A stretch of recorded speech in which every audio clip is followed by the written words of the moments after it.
Mars is conjunct Mercury right now, and we're about to move into the pre-shadow of Mercury retrograde, which will be in Scorpio and Sagittarius.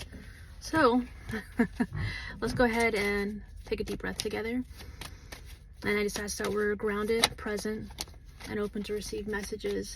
So this focus on this reading, I kind of want to be on communication, because right now with Mars and Mercury both in Scorpio, there's a sense of having, conviction and passion behind what you're wanting to speak. And with Mars energy, what you're thinking and what you're saying is really helping you put into action and create the life that you want to create, whatever that is. So what is this Mars and Mercury conjunction doing for you?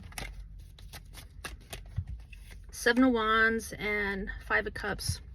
This is about standing your ground for getting like a couple different messages right away, but to try to put it into one, it's standing your ground about where you have felt hurt, where have you felt emotionally abandoned, conflicted, and maybe defeat.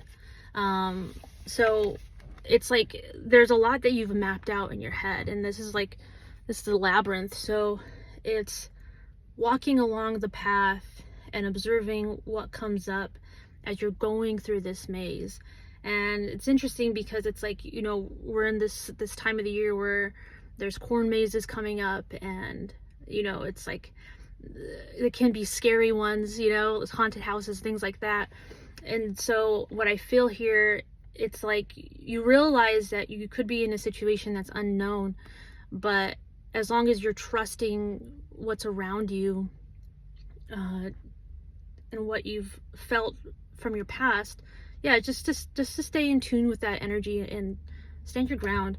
I also think it's interesting too that this card is in water, so I feel like a sense of just, whether it's taking a bath and self-care, it's those little boundaries that keep us healthy, keep us in sync with ourselves and trusting ourselves and building the relationship with ourselves so that we can continue to trust what's going on around us.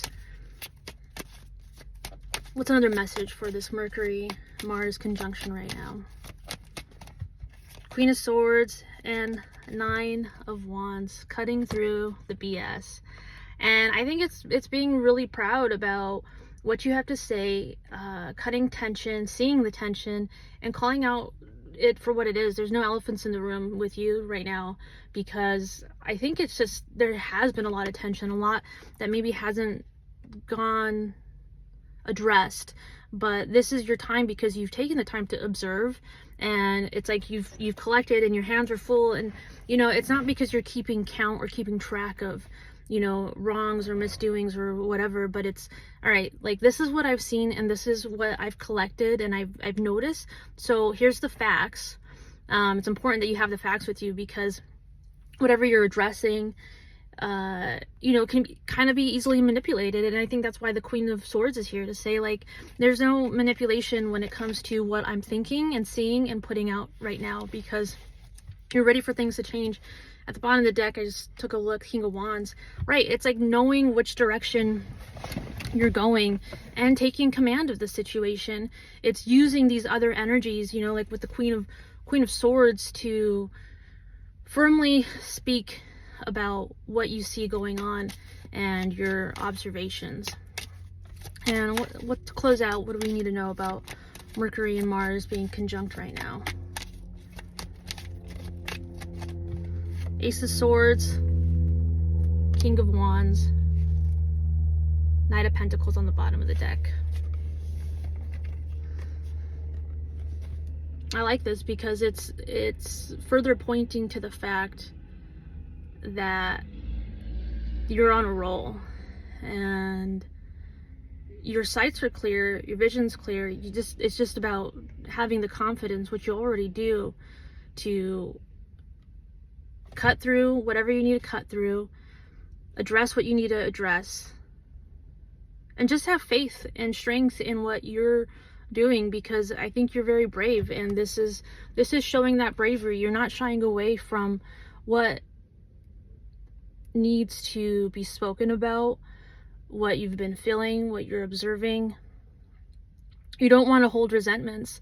And I think this is a huge amount of growth in your life and beginning of a version of you that you maybe always like kind of walk away from conversations, or when you're looking back at things, you're like, man, I wish I would have said this, or you know, when you're reflecting, and it's like now those reflections are coming to you sooner in the moment, and you're able to make these decisions and express yourself in the way that feels empowering and just, which I think is something really important for whatever's going on right now.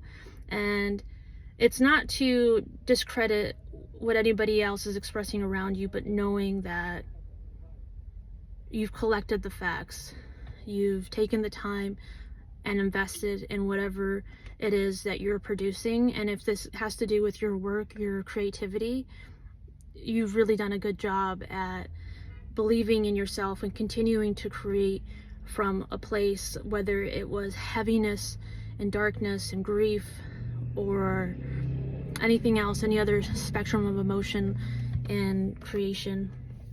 All right, much love.